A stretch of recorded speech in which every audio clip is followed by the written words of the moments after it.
Coming up next, it's a lightweight tilt between Beneil Dariush and Charles Oliveira.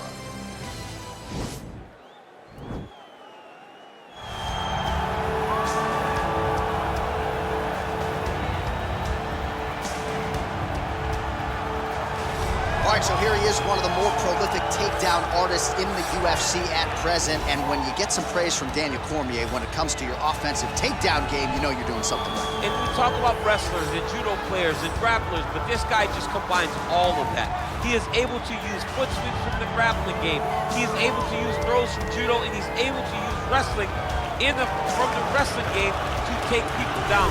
He has an array of takedowns at his disposal, and he uses every single one of them. From the speed of the level change to the timing to the knowledge of where to go next. When the guy starts to defend, he's truly, truly something special. I don't think he could take you down, but tonight he doesn't have to. So he does not in this matchup, prevailing wisdom is he'll be able to get this fight to the canvas. All right, well, he's one of the more accomplished Brazilian Jiu-Jitsu practitioners in this division, DC, and I know how many chokes you have in your arsenal. Offensive Jiu-Jitsu, defensive Jiu-Jitsu, doesn't get much better than this guy. It doesn't get as high level in terms of the jiu-jitsu knowledge. He knows in every exchange that he's the guy that's processing things at a different level. From the armbar submissions that he has shown in the octagon to the beautiful guillotine chokes that he does over and over again. And don't think that he won't roll for a knee bar and get a submission. Right. It's just constant danger when you're in the jiu-jitsu with this guy. And even the high-level wrestlers that he's fought have paused to try to take him down because of that patented guillotine. It's so truly a case of pick your poison with this Brazilian jiu-jitsu practitioner. And now our tale of the tape for this lightweight fight. Oliveira is 30, Dariush is 31. Oliveira will have a 2-inch reach advantage. All right, now for the official introductions, the veteran voice of the Octagon, Bruce Buffer. Ladies and gentlemen, this fight is 3 rounds in the UFC lightweight division. Introducing first, fighting out of the blue corner. This man is a jiu-jitsu fighter holding a professional record of 33 wins, 9 losses, and 1 no contest. He stands 5 feet 10 inches tall, weighing in at 155 pounds. Fighting out of Sao Paulo, Brazil, Charles Oliveira!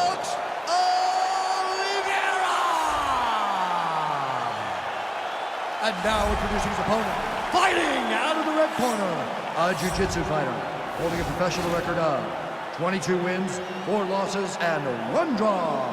He stands 5 feet 10 inches tall, weighing in at 155 pounds. Fighting out of Yorba Linda, California, USA, Beneil Dariush. And when the action begins, our referee in charge, Dan Mergliata. So Dan Mergliata shares the cage. You ready? You ready? All right, folks, fasten your seatbelts. This could end up being a very technical, very entertaining fight. I'm surprised they didn't bring out the gis for this one, champ. I mean, you would have thought as a jiu-jitsu watcher that you would see these two competitors at a jiu-jitsu competition. But ultimately, they are meeting in the octagon, and you are about to see jiu-jitsu in the UFC like we've never seen before. Right hand punch from the clinch. All right, going for the early takedown. He gets it, so no surprise he wanted to get this fight to... So he's going to attack the triangle choke here.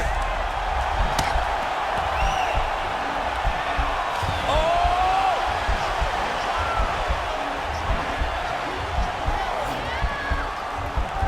Now he falls back into the finishing position. Brilliant submission defense there. Ooh, right into side control, DC. This is where you want to be now because you get to make your opponent decide. They try to turn back into you, you can attack guillotine. If they turn away to try to get to your knees, you throw your hooks in and... Oh, looks like he's transitioned to an armbar. You cannot stay in the guard of these great jiu-jitsu guys. Gotta be careful, armbar.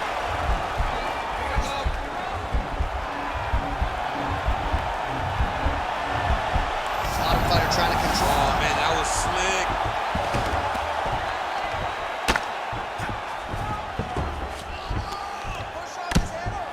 Oh, big combination of ground and pound strikes here, DC. This could be the beginning of the end. I mean, you got to be very careful when you take these big ground and pound strikes. You need a controlled posture on the bottom, and if you're the top guy, the guy that's looking to finish, continue to gain posture and rain down big strikes on your opponent. Well, you know, I don't like the gi very much, but I have an appreciation and a healthy one for these type of transitions. You can tell he's been in the gi at some point in his life with the way that he moves so freely. I'm skipping jiu-jitsu next week, too. 90 seconds to go. All right, well, both fighters pretty comfortable on the ground, DC, but you got to be very careful hanging out here for too long if you're his opponent. Close guard. Oliveira's back in half guard. Oh, nice job here staying busy off of his back. Nice offense from the bottom.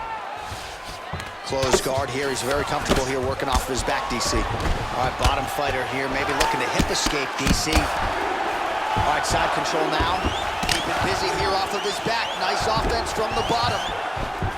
Well, anytime you are in a ground fighting situation with this fighter, you're potentially playing with fire. 15 seconds. Continues to apply pressure here in half guard. 5 minutes in the books.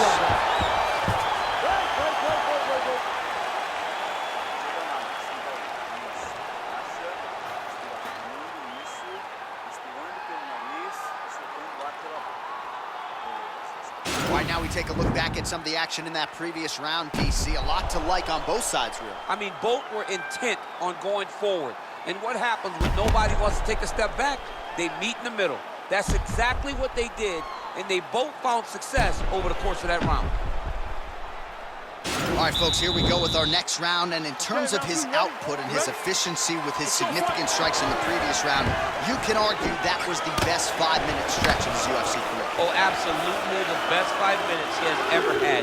He was in a zone. Everything he threw was just landing and landing with vicious intent. He's got to feel confident as he gets off the stool for the beginning of this round. Gets the elbow up into the target. Stuffs the takedown there. How good is his takedown defense?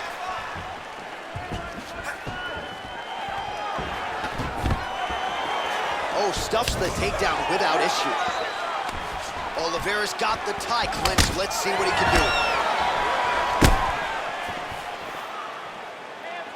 do. Big, powerful punch lands. Now he gets back to range.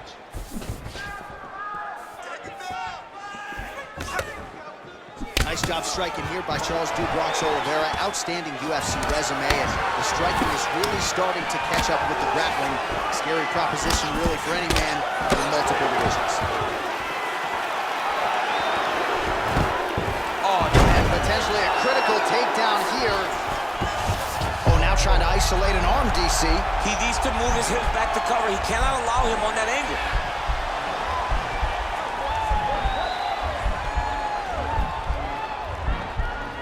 Attacking armbar. Oh, he picks him up and slams him down. Big explosive slam to lift him and slam him out of that armbar. Go right into side control. Now let's see what he does, right? Sometimes when you do that, the choke or the submission can get tighter, but he was able to evade it there. Yes.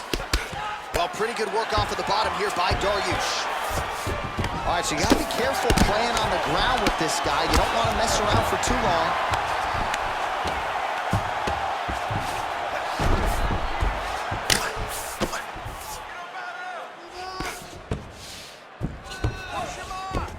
All right, working out of side control here. His opponent trying to control posture, but you got to be careful here. Oh, damage done. Bleeding from his cheek now. Now he has a headlock trying to pin his opponent's back down flat onto the mat. Look from the transition to an arm triangle to try to chase the finish. Watch triangle, watch triangle.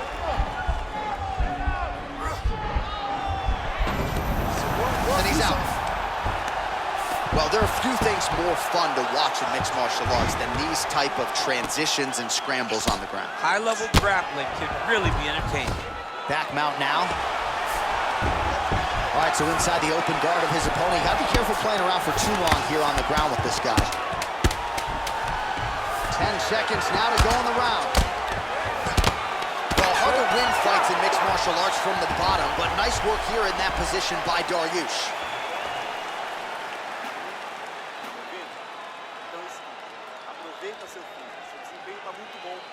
All right, so we now look back at some of the action from that previous round, DC. A lot of good highlights on both sides. I mean, a lot of good highlights from both competitors. They both should be very proud of what they accomplished. But I'm telling you, man, I'm not sure they can keep this up. If they land at this clip for another 5 minutes, somebody's going to sleep. Last round, guys. You ready? You ready? All right, here we go, third and final round. And he connects there with a punch, so pretty good striking display by him thus far. He throws everything so straight and so accurate. It's a beautiful fast foot jab with meaning. Quick entry to get in on a single. That was a great single. Oh, takes it for a ride. What a fantastic takedown. Well, you see all the grappling repetitions here. Just beautiful movement, seamless transitions on them. Over and over, these guys are doing things that you see in every jiu-jitsu gym around the country. All right, he's sort of hanging out here unguarded, DC. Not sure if he's trying to bait him in or what, but not great body language here. All right, well, both fighters pretty comfortable on the ground, DC, but you got to be very careful hanging out here for too long if you're his opponent. Lands a strike now from the bottom. Nice work there by Oliveira.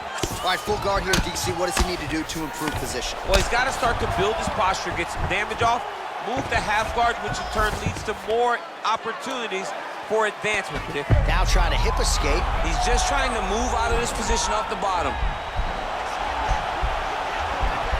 The Kimura is not the arm. It's the shoulder pressure that usually makes you tap. Oh, we're getting a finish here. Oh! And the turn on the elbow, and he's going to chase the submission finish.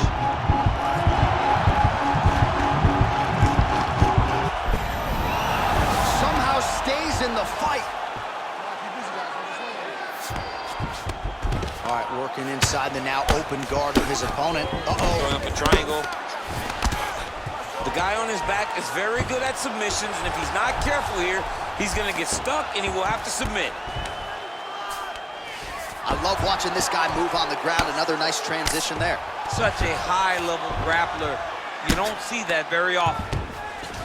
Bottom fighter better move. Yeah, he's got to move, John. He's got to shrimp and try to either get up or pull his opponent back into him so he doesn't have the posture to land that big damage. All right, working inside the closed guard now. Oh, excellent pressure here from top position by Dariush. Well, he is clearly losing this fight. It has not been his best performance, but he can change all of that with a late submission. He's struggled because he hasn't been able to get this fight to the ground. Now he needs to abandon his setup to a takedown, grab his opponent, and try to take it to the floor so he can chase the submission. Now the guy's got arm bar. He's attacking it on him.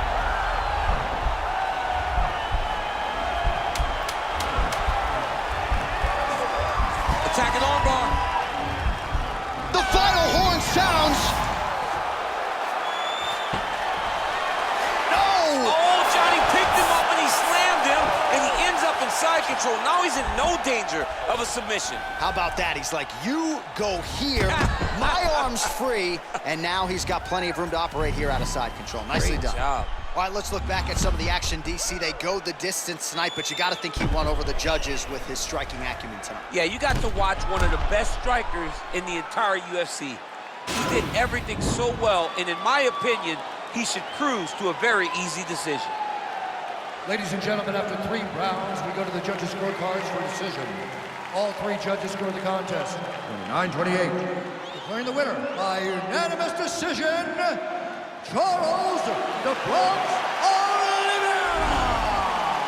All right, so there he is. The celebration is on. He tried to leave the judges out of it tonight, was unable to do that, but a pretty dominant effort nonetheless. He's your winner by unanimous decision. And you've got to feel good about that. You got to feel good about dominating every aspect of a fight and getting a victory. You should be very proud of his performance.